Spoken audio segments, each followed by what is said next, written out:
أعوذ بالله من الشيطان الرجيم. أعوذ بالله من الشيطان الرجيم. بسم الله الرحمن الرحيم. بسم الله الرحمن الرحيم. الحمد لله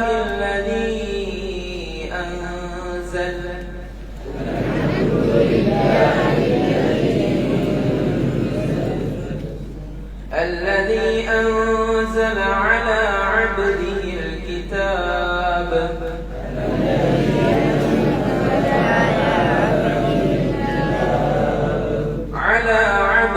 الكتاب ولم يجعل له عوجا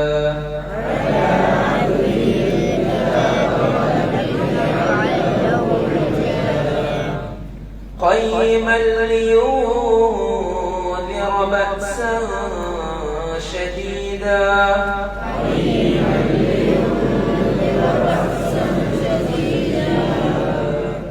بأسا شديدا من لدنه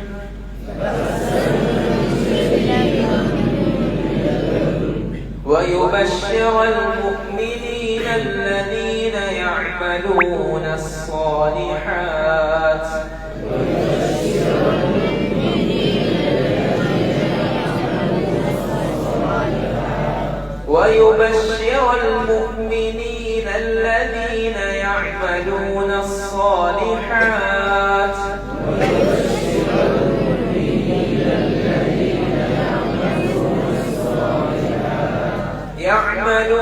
الصالحات أن لهم أجرا حسنا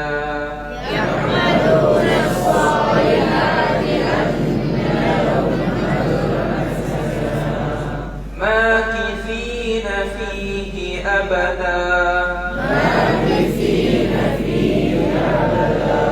وينذر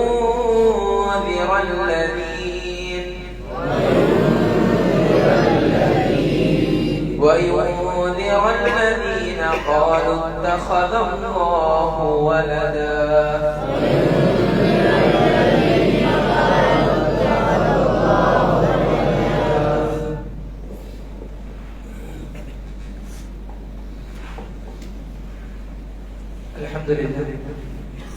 الحمد لله رب العالمين والصلاة والسلام على رسوله الأمين وعلى آله وصحبه أجمعين أما بعد.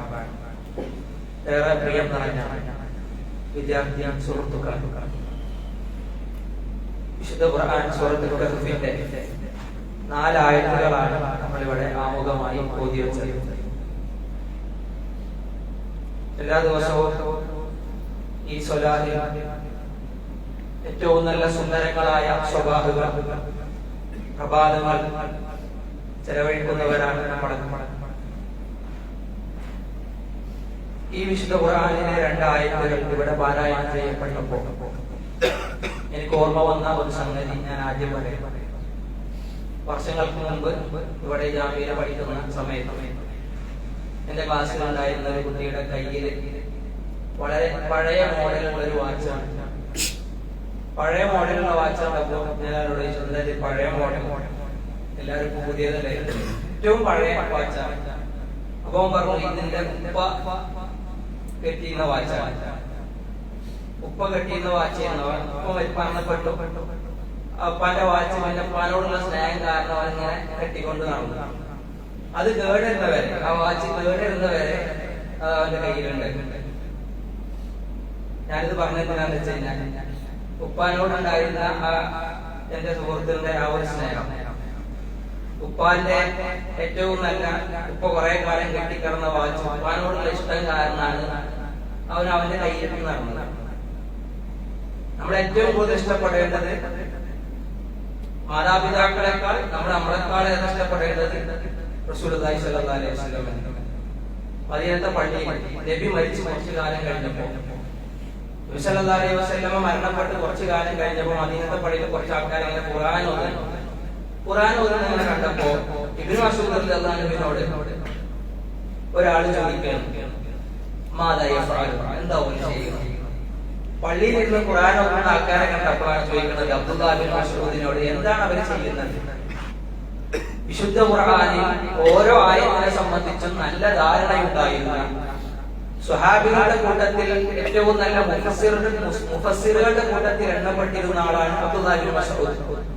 Abdullah bin Masood റളിയല്ലാഹു പറഞ്ഞു, വഹും യഖ്തസിമൂന മീറാസൻ നബി. ആ പള്ളിയിൽ ഇങ്ങനെ ഖുർആൻ ഓതുന്ന ആളുകൾ അവർ ചെയ്യുന്നത് നബി സല്ലല്ലാഹു അലൈഹി വസല്ലമയുടെ സ്വത്ത് ഓഹരി വെക്കുകയാണ്, ബാധിക്കുകയാണ്. നബി സല്ലല്ലാഹു അലൈഹി വസല്ലമയുടെ അനന്തര സ്വത്തിനെ ഓഹരി വെക്കുന്നതായി, വിഭജിച്ചെടുക്കുന്നതായി ഖുർആൻ പഠിക്കുന്ന ആളുകളെ നോക്കിയാണ് മഹാനായ അബ്ദുല്ലാഹ് ഇബ്നു മസ്ഊദ് റളിയല്ലാഹു പരിചയപ്പെടുത്തുന്നത്.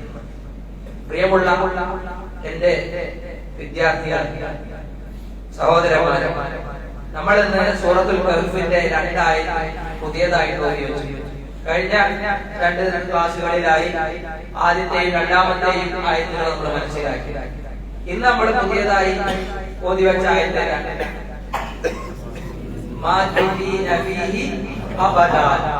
ഒരായത്ത് കൂടി ഓതിയിട്ടാണ് നമ്മൾ ഓത അവസാനിപ്പിച്ചത്. ഏതാണ് അവരായത്?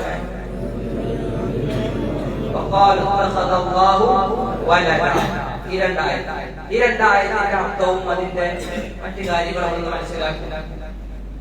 ഇതിന് മുമ്പുണ്ടായിരുന്ന ആയത്തുണ്ടല്ലോ, മാകിദീന ഫീഹി അബദ എന്നുള്ള മുമ്പുള്ള ആയത്ത്, ഖയ്യിമൻ ലിയുൻദിറ ബഅസൻ ശദീദൻ മിൻ ലദുൻ വയുബശ്ശിറൽ മുഅ്മിനീന അല്ലദീന യഅമലൂന സ്സാലിഹാതി അന്ന ലഹും അജ്റൻ ഹസന. ഖുർആനിനെ സംബന്ധിച്ച് ഖുർആൻ അല്ലാഹു അവതരിപ്പിച്ച അനുഗ്രഹത്തെ സംബന്ധിച്ച് ഇങ്ങനെ പറഞ്ഞു വന്നിട്ട് അല്ലാഹു പറഞ്ഞു, വിശുദ്ധ ഖുർആൻ എന്തിനുള്ളതാണ്? ഖയ്യിമൻ, ചൊവ്വായ ഒരു ഗ്രന്ഥം, ലിയുൻദിറ ബഅസൻ ശദീദൻ. കഴിഞ്ഞ ക്ലാസ്സിൽ നമ്മൾ അത് പഠിച്ചു. അതിന്റെ തുടർച്ചയാണ് 3-ാമത്തെ ആയത്ത്. അതുകൊണ്ടാണ് ഞാൻ ഇന്നത് ഓതി വെക്കുന്നത്. ഖയ്യിമൻ ലിയുൻദിറ ബഅസൻ ശദീദൻ എന്തായിരുന്നു അർത്ഥം? ശക്തമായ ഒരു ശിക്ഷയെ സംബന്ധിച്ചുള്ള താക്കീതാണ് വിശുദ്ധ ഖുർആൻ. ഖയ്യിമൻ ലിയുൻദിറ ബഅസൻ ശദീദൻ മിൻ ലദുൻ, ആരിൽ നിന്നുള്ള താക്കീത്? മിൻ ലദുൻ, മിൻ അല്ലാഹ്, അല്ലാഹുവിൽ നിന്നുള്ള, അവനിൽ നിന്നുള്ള താക്കീത്. വയുബശ്ശിറൽ മുഅ്മിനീന അല്ലദീന യഅമലൂന സ്സാലിഹാതി അന്ന ലഹും അജ്റൻ ഹസന. സൽക്കർമ്മങ്ങൾ ചെയ്യുന്ന, സ്വാലിഹാത്തുകൾ ചെയ്യുന്ന മുഅ്മിനീങ്ങൾക്ക് ബശീറായി, ബശീർ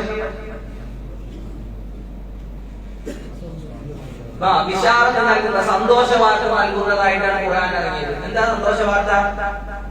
അന്ന ലഹും അജ്റൻ ഹസന, അവർക്ക് ഏറ്റവും നല്ല കൂലിയുണ്ട്, ഏറ്റവും നല്ല പ്രതിഫലമുണ്ട്. എന്നിട്ട് അല്ലാഹു തുടർത്തി പറയുന്നു, അല്ലാഹുവിന്റെ സംസാരം, മാകിദീന ഫീഹി അബദാ. മാകിദീൻ, എന്താ മാകിദീൻ? മക്കത്ത എന്ന അറബിയിൽ പറഞ്ഞാൽ നമുക്കറിയാം, താമസിച്ചു, ഒരു സ്ഥലത്ത് കഴിച്ചു കൂട്ടിയിട്ടുള്ളതിനാണ് മക്കത്ത എന്ന് പറയുന്നത്. മാകിദൂൻ, കഴിച്ചു കൂട്ടുന്നവർ, താമസിക്കുന്നവർ. എന്നാ അവിടെ മാകിദീൻ അവരുടെ അവസ്ഥയെ പറ്റി പറയും. അല്ലാഹുവിനെ ഇബാദത്ത് ചെയ്ത്, സൽക്കർമ്മം ചെയ്ത്, വിശ്വസിച്ച് ജീവിക്കുന്ന ആളുകൾക്ക് അല്ലാഹു കൊടുക്കുന്നത് എന്താണ്? അവന്റെ വലിയ പ്രതിഫലം എന്ന് പറയുന്നത് എന്താ? സ്വർഗമാണ്. ഏറ്റവും വലിയ സന്തോഷ വാർത്ത സ്വർഗത്തെ പറ്റിയ അവർ അല്ലാഹുവിന്റെ ആ അനുഗ്രഹത്തിൽ, അല്ലാഹു നൽകുന്ന ഏറ്റവും നല്ല സൗഭാഗ്യത്തിൽ അവരെന്താണ്? മാകിദീൻ, താമസിക്കുന്നവരാണ്. നമ്മള് ഖാലിദീന ഫീഹ എന്ന് പറഞ്ഞല്ലോ വിശുദ്ധമായ ചില നമ്മൾ ഓതി പോകാറുണ്ട്. അതേ അർത്ഥത്തിൽ മാകിദീന ഫീഹ അബദാ, മാകിദീന ഫീഹി അബദാ. ആ അല്ലാഹു നൽകുന്ന പ്രതിഫലത്തിൽ അവർ കാലാകാലം, അബദാ എന്ന് പറഞ്ഞാൽ നിത്യവും അനന്തമായി, കാലാകാലം അവരെന്ത് ചെയ്യും? എന്നെന്നും അല്ലാഹുവിന്റെ അനുഗ്രഹത്തിൽ അവരുണ്ടാകുന്നതാണ്. അത് അമല് സ്വാലിഹാത്ത് ചെയ്യുന്ന ആൾക്കാർ. ഇനി അല്ലാഹുവിന്റെ ശിക്ഷയാണെങ്കിലോ അതും കാലാകാലം അല്ലാഹുവിൽ അവിശ്വസിച്ച ആളുകൾ അനുഭവിക്കേണ്ടി വരൂലേ? അത് അനുഗ്രഹമാണ്. അല്ല, അല്ലാഹുവിന്റെ ശിക്ഷയെ പറ്റി അല്ലാഹു പഠിപ്പിച്ചത് എന്താ? കഴിഞ്ഞ ക്ലാസ്സിൽ ചിലപ്പോ ആ ആയത്ത് ഓതിപ്പോയിട്ടുണ്ടാവും. സൂറത്തുൽ ഫജ്റിലെ ആയത്ത്, ലാ യുഅദ്ദിബു അദാബഹു അഹദ്, അല്ലാഹു ശിക്ഷിക്കുന്നത് പോലെ ഒരാളും ശിക്ഷിക്കൂല. വലാ യൂസിഖു വസാഖഹു അഹദ്, അല്ലാഹു അങ്ങനെ കെട്ടിയിടുന്നത് പോലെ ഒരാൾക്ക് കെട്ടിടാൻ കഴിയില്ല. അതങ്ങനെ കെട്ടിട്ട് കഴിഞ്ഞാൽ ആ കെട്ട് പൊട്ടിച്ച് പുറത്തു ചാടാൻ എത്ര വലിയ ബിരുദനായാലും എത്ര വലിയ മജീഷ്യനായാലും കഴിയൂല. അത് അള്ളാഹിന്റെ ശിക്ഷയാണ്. അള്ളാഹിന്റെ ശിക്ഷയെ പറ്റി പറഞ്ഞു. അപ്പൊ അള്ളാഹ് നൽകുന്ന അനുഗ്രഹങ്ങൾ എങ്ങനെയാവും? ഏറ്റവും നല്ല സുന്ദരങ്ങളായ ആസ്വാദ്യങ്ങളായ അനുഗ്രഹങ്ങൾ അള്ളാഹ് നമ്മൾ അനുഭവിക്കാൻ വേണ്ടി ആ സ്വർഗത്തിൽ കൊടുക്കുന്നത്. അതാണ് മാകിദീന ഫീഹി അബദ. അത് കഴിഞ്ഞിട്ടുള്ള ഇന്നത്തെ അവസാനത്തെ ആയത്തുകൾ ഏതാണ്? ഓർക്കണം. وينذر الذين قالوا اتخذ الله ولدا وينذر الذين قالوا اتخذ الله ولدا. ഈ ഖുർആനിലെ പ്രത്യേകത വയുൻദിറ. ഈ ഖുർആൻ എന്താണ് നൽകുന്നത്? താക്കീത് നൽകുന്നു. താക്കീത്. ഇപ്പൊ നബി സല്ലല്ലാഹു അലൈഹി വസല്ലമയെ പറ്റി അല്ലാഹ് പറഞ്ഞു നദീറ ബശീറ. അല്ലേ? ബഷീറായിട്ടും നദീറായിട്ടും താക്കീതുകാരനായിട്ടും സന്തോഷ വാർത്ത അറിയിക്കുന്നവനായിട്ടാണ് റസൂലുള്ളാഹി സ്വല്ലല്ലാഹു അലൈഹി വസല്ലമയെ അല്ലാഹു പറഞ്ഞയച്ചത്. താക്കീത് ചെയ്തില്ലേ നബി? താക്കീത് ചെയ്ത രംഗം പറഞ്ഞത് ഒരു തീ ഇങ്ങനെ കത്തിച്ചു കൂട്ടിയിട്ട് അതിലെ ഈച്ചകൾ വന്ന് ഇങ്ങനെ അടുക്കുന്നു. ഒരു വെളിച്ചം വെച്ച് കഴിഞ്ഞാൽ പ്രാണികൾ വന്ന് അടുക്കൂലെ, അതുപോലെ തീ ഇങ്ങനെ കൂട്ടിക്കഴിഞ്ഞാൽ ആ തീയിലേക്ക് അതിന്റെ വെളിച്ചം കണ്ട് പ്രാണികൾ ഇങ്ങനെ വരുന്ന റസൂലുള്ളാഹി പറയുന്നു ഞാൻ എന്താണ് അതുപോലെയാണ്. അതായത് ഈ പ്രാണികൾ വരുമ്പോ ആ പ്രാണികളെ തടഞ്ഞു നിർത്തി അതിൽ നിന്ന് അകറ്റിക്കളയുന്ന ഒരാളെ പോലെയാണ്. നമ്മൾ നരകത്തിലേക്ക് പോകുന്നതിൽ നിന്ന് നമ്മളുടെ അരക്കെട്ടിനെ മുറുക്കി പിടിക്കുന്നു റസൂലുള്ളാഹി. നിങ്ങളുടെ അരക്കെട്ട് മുറുക്കി പിടിച്ച് അതിലേക്ക് വീഴല്ലേ എന്നുള്ള നിലക്ക് റസൂലുള്ളാഹി എന്ത് ചെയ്യാണ്? നമ്മളെ പിടിച്ചു വെക്കുകയാണ്. ഓരോ മ്ലേച്ഛതകളിൽ നിന്നും ഓരോ ഹറാമുകളിൽ നിന്നും വേണ്ടാത്തരങ്ങളിൽ നിന്നും അള്ളാഹുവിന്റെ പ്രവാചകൻ അവന്റെ ശിക്ഷയെ പറ്റി നമുക്ക് എന്ത് ചെയ്യുന്നു? താക്കീത് നൽകുന്നു. അപ്പൊ ബഷീർ സന്തോഷ വാർത്ത അറിയിക്കുക. നമുക്ക് ഓരോ പ്രവർത്തനം ചെയ്താലും തന്നെ കൂലിയുണ്ട്, പ്രതിഫലമുണ്ട്, സ്വർഗ്ഗമുണ്ട് എന്നൊക്കെ പറഞ്ഞിട്ട് സന്തോഷ വാർത്ത അറിയിക്കുന്നതാണ്. അതുപോലെ അള്ളാഹുവിന്റെ പ്രവാചകൻ ഇറക്കി കൊടുത്ത ഈ വേദഗ്രന്ഥം വിശുദ്ധ ഖുർആൻ, ഈ വിശുദ്ധ ഖുർആന്റെ പ്രത്യേകത അതെന്ത് ചെയ്യുന്നു? താക്കീത് നൽകുന്നു. താക്കീത് നൽകാൻ വേണ്ടിയാണ് അള്ളാഹു ഈ വേദഗ്രന്ഥത്തെ ഇറക്കിയത്. എന്തിൽ നിന്ന് താക്കീത് നൽകാൻ? അല്ലദീന, ആർക്ക് താക്കീത് നൽകാൻ? പറഞ്ഞവരോട്. എന്താ പറഞ്ഞത്? ആരാ പറഞ്ഞത്? അള്ളാഹു ഒരു കുട്ടിയെ സ്വീകരിച്ചിരിക്കുന്നു എന്ന് പറഞ്ഞ ആൾക്ക് താക്കീതാണ്. കരുതിയിരുന്നു. അള്ളാഹു കുട്ടിയുണ്ട്, അള്ളാഹുവിന് സന്താനം എന്ന് പറഞ്ഞ ആൾക്കാരോട് കരുതിയിരുന്നോ എന്നുള്ള താക്കീതുകൾ വിശുദ്ധ ഖുർആനിലുണ്ട്. കാരണം ഏറ്റവും വലിയ അപരാധമാണ് അള്ളാഹു മക്കളുണ്ട്. അള്ളാഹു മക്കളുണ്ട് ഒരിക്കലുമില്ല. സുബ്ഹാനല്ലാഹ്, അല്ലാഹു എത്ര പരിശുദ്ധനാണ്. എന്നാൽ ഈ സൂറത്ത് അവതരിച്ചതോടെ സൂറത്തുൽ കഹ്ഫ് ഏത് കാലഘട്ടത്തിലെ സൂറത്തുൽ കഹ്ഫ് അവതരിച്ചത്? ഹിജ്റക്ക് മുമ്പാണോ ഹിജ്റക്ക് ശേഷമാണോ? മുമ്പ്. ഹിജ്റന്റെ മുമ്പ് അവതരിച്ച സൂറത്തുകൾക്ക് നമ്മുടെ പേര് പറയുന്നത് അൽ മക്കിയ അല്ലേ? ഹിജ്റക്ക് ശേഷം അവതരിച്ചതിന് അൽ മദനിയ എന്ന് പറയാറുണ്ട്. ഇത് മക്കയിലെ നബിയുടെ കാലഘട്ടത്തിന്റെ അവസാനങ്ങൾ, മക്കയിലിറങ്ങിയ അഥവാ മക്ക കാലഘട്ടത്തിന്റെ അവസാനങ്ങളിൽ ഇറങ്ങിയ സൂറത്തുകളിൽ ഒരു സൂറത്താണെന്ത്? സൂറത്തുൽ കഹ്ഫ്. മക്കയിൽ ആരാണ് അള്ളാഹു മക്കൾ നൽകുന്നത്? മക്കയിൽ അന്ന് നബിയുടെ കാലഘട്ടത്തിൽ അള്ളാഹു കുട്ടികളുണ്ട് എന്ന് പറഞ്ഞ വാദവുമായി നടന്ന ആൾക്കാരാണ്. അള്ളാഹു മക്കളുണ്ട് എന്ന വാദം ഏറ്റവും വലിയ അപരാധം. അള്ളാഹു പറഞ്ഞതെന്താ?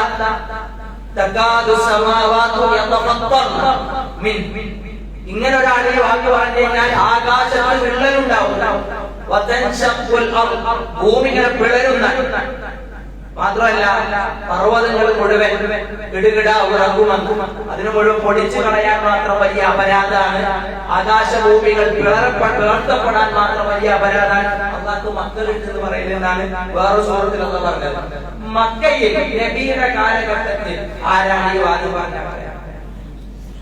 മക്കയിലെ മുശ്രിക്കുകൾ. അവരെന്താ പറഞ്ഞത്? ഇപ്പൊ ജൂതന്മാരെ സംബന്ധിച്ചിടത്തോളം ഖുർആനിൽ അള്ളാഹു പറഞ്ഞത്, ജൂതന്മാര് പറഞ്ഞത് ഉസൈർ അള്ളാന്റെ മകനാണ്. ജൂതന്മാർ. ക്രിസ്ത്യാനികളുടെ വാദം ഈസ അല്ലാഹ് ദൈവപുത്രനാണ്. ഏറ്റവും വലിയ അപരാധം അള്ളാഹുവിൽ നുണ പറയുന്നവനാണ് വലിയ അപരാധി, ഒരു അക്രമി വേറില്ല. അള്ളാഹ് നമ്മളെ പഠിപ്പിച്ചത്. ഈ വലിയ അക്രമം ചെയ്ത രണ്ട് കൂട്ടർ നമുക്കറിയാം. മൂന്നാമത്തെ ഒരു കൂട്ടരായിരുന്നു മക്കയിലെ നബിയുടെ കാലഘട്ടത്തിൽ ജീവിച്ച മക്കയിലെ മുശ്രിക്കുകൾ. അവർ പറഞ്ഞത് എന്താണെന്നറിയാം? മലക്കുകൾ അല്ലാഹുവിന്റെ പെൺമക്കളാണ്. മലക്കുകൾ അല്ലാഹുവിന്റെ പെൺമക്കളാണ്. അതിനാൽ അല്ലാഹു അവരെ പരിഹസിക്കാൻ നിങ്ങൾക്ക് ആ മക്കളും അള്ളാഹ്ക്ക് പെൺകുട്ടി.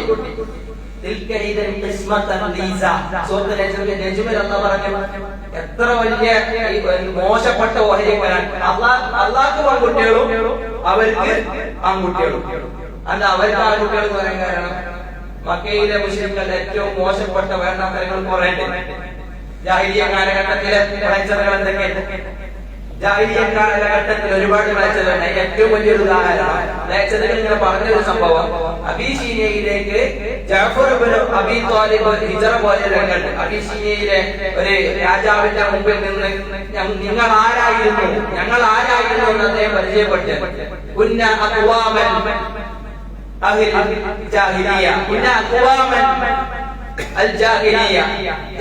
കാലഘട്ടത്തിലെ ആളുകളായിരുന്നു ഞങ്ങൾ. അദ്ദേഹം പറയാം, വിഗ്രഹങ്ങൾ ആരാധിച്ചവർ, ശവം തിന്നവർ, അഥവാ കണ്ണിൽ കാണുന്ന മുഴുവൻ കൊന്ന് അതിനെ തിന്നുന്ന ആളുകളായിരുന്നു ഞങ്ങൾ. മാത്രവുമല്ല കള്ളു കുടിക്കുന്നവർ, എല്ലാ വേണ്ടാത്തരങ്ങളും ചെയ്യുന്നവർ. ഞങ്ങളുടെ ബീജത്തിൽ നിന്ന് പിറന്ന കുട്ടി പെണ്ണാണെന്നറിഞ്ഞാൽ, ഞങ്ങൾക്കൊരു പെൺകുട്ടി ഉണ്ടായാൽ ആ കുട്ടി പെണ്ണാണെന്നറിഞ്ഞാൽ ഞങ്ങൾ എന്ത് ചെയ്യും? അതിനെ ജീവനോടെ ഒഴിച്ചു മൂടാൻ പോലും മടിയില്ലാതിരുന്ന ഏറ്റവും മോശപ്പെട്ട സമുദായമായിരുന്നു ഞങ്ങൾ. എന്നിട്ട് റസൂലുള്ളാഹി ഞങ്ങൾക്ക് വിശുദ്ധ ഖുർആൻ വന്നു. ആ ഖുർആനുമായി ഞങ്ങളെ സംസ്കരിച്ചു, ഞങ്ങളെ നന്നാക്കിയതാണ്. ജഅഫർ ഇബ്നു അബീ ത്വാലിബ് ഇങ്ങനെ പറഞ്ഞു പോണു. ഇവിടെ ജാഹിലിയ്യ കാലഘട്ടത്തിലെ ആളുകളുടെ ഏറ്റവും വലിയ മോശപ്പെട്ട പ്രവർത്തനം റസൂലുള്ളാഹി പറഞ്ഞു. ഏതാണത്? റസൂലുള്ളാഹിന്റെ അനുയായി പറയും. ഏതാണത്? ജനിച്ചത് സ്വന്തം കുട്ടികൾ പെണ്ണാണെന്നറിഞ്ഞാൽ ചെറുപ്പത്തിൽ തന്നെ ചെയ്യവരെ ജീവനോട്ട് ഒഴിച്ചു മൂടിയിരുന്നു.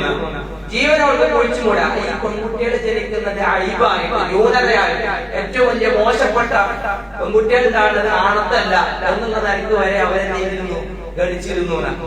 അങ്ങനെ അവർ പെൺകുട്ടികളെ മുഴുവൻ ജീവനോടെ കുഴിച്ചു മൂടിയിരുന്നു. എന്നിട്ട് അള്ളാഹ് പരീക്ഷിക്കുക, നിങ്ങൾക്ക് മുഴുവൻ ആൺകുട്ടികളും എനിക്ക് പെൺകുട്ടികളും എന്ന് പറഞ്ഞ എത്ര വിരോധാഭാസം.